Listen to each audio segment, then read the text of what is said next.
Star Wars The Rise of Skywalker is now just 106 days away from its official release by writer and director J.J. Abrams and Chris Terrio, as well as creator George Lucas, that is all set and ready to end the sequel trilogy and the Skywalker saga itself. This is Mike Zero. Make sure to subscribe if you are new to the channel for future Star Wars content.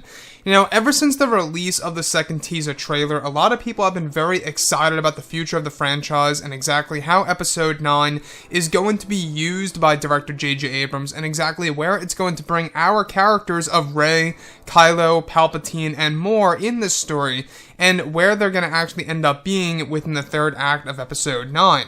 Now, these past couple of weeks or so, we've been learning a whole lot more about this film, and when it all comes down to one of the concept art descriptions, this is where things begin to get very exciting and intense for this movie.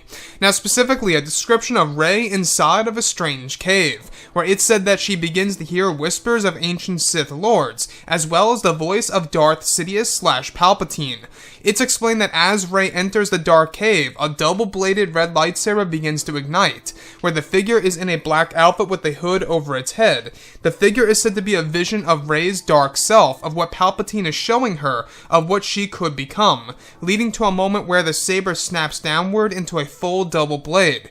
It's explained that the dark Rey figure begins to age rapidly, where the eyes begin to turn yellow as well into Sith eyes.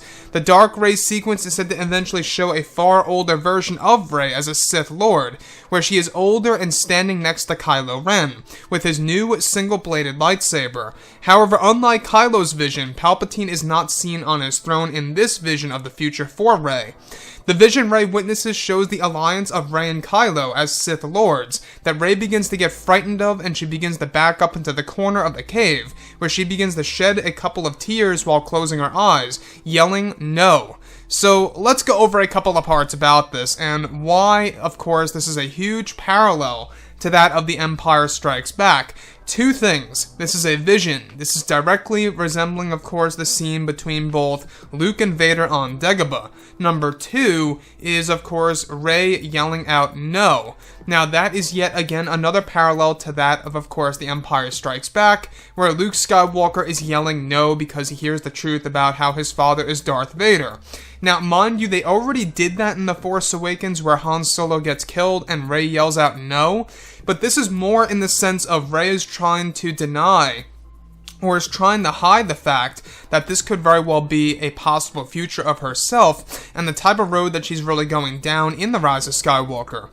Now, the thing that really gets me is that in this vision, the dark Rey figure is said to age rapidly as it gets closer to Rey, where she gains Sith eyes. Yellow Sith eyes, I must add.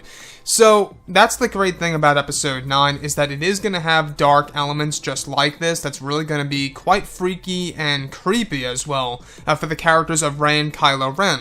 Both Rey and Kylo are going to experience visions of their future selves in this movie, and we only got a tease of Rey's in the recent teaser trailer that was shown over at D23. And I don't know about you guys, but I think that these are very interesting visions because it, at the very least, gives us an idea of what a dark Rey would be like, or what a darker version of Kylo Ren would actually be like as a Sith Lord. Now, as we went over yesterday, Kylo Ren is going to have a vision of his own, where he's going to be standing next to both Palpatine and Rey.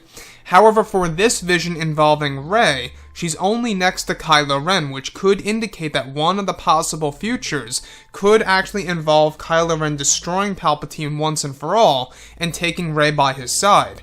Now, the thing is this, alright, we do know that this movie is going to have a lot of revelations. Even Yuna Suetamo said that the entire film is a "I did not see this coming" moment. And that is a big thing to say, because this movie, you know, Kelly Marie Tran even said that it's a very, very long movie. Now, that could very well hint that this movie is going to be the longest Star Wars film to date, or it's going to be 3 hours long, or 3 hours and change, whatever have you. But a lot of fans are just very curious about exactly who Rey really is and where she really comes from.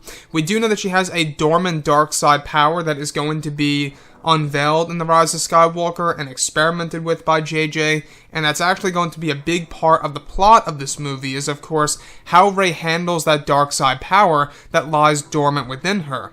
The other thing about this is, of course, Palpatine. Now, Palpatine is said to be the one responsible for creating these visions upon both Rey and Kylo Ren in Episode 9. So, this very well pretty much gives us a better idea of what was really happening in the prequels for Anakin Skywalker, of seeing those visions, right? Of Padme Amidala dying through childbirth. And you can really see how Palpatine was really pulling the strings in the background and causing Anakin Skywalker to become conflicted and getting very worried about his wife and what may happen to her, and that's basically with the foundation of the manipulation by Palpatine, and that's exactly what he's doing again. Anyways, guys, drop a comment below. Let me know what you think about all of this in the comments. And if you guys did enjoy the content for today, do make sure to drop a thumbs up on this video to support the channel. I thank you all so very much for the kind support, and I'll catch you guys next time.